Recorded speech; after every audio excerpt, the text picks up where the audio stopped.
The 2013-2019 Ford Escape key fob uses a CR2032 3-volt coin cell battery. You'll know it's time to replace the battery when the key fob's range decreases or it becomes unresponsive. To start, gather your tools.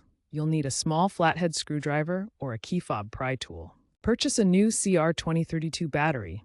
Brands like Panasonic and Duracell are recommended for their longevity.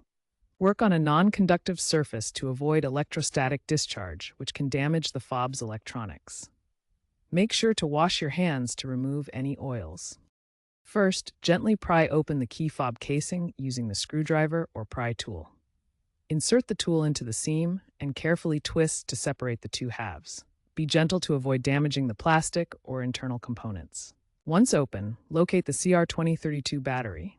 Note the battery's orientation. The positive plus side faces up. Remove the old battery and replace it with the new one, ensuring the correct orientation. Align the fob halves and snap them back together until you hear a click. Test the fob by pressing the buttons to ensure they function correctly. If the fob doesn't work, double-check the battery orientation and ensure the battery is new and not expired.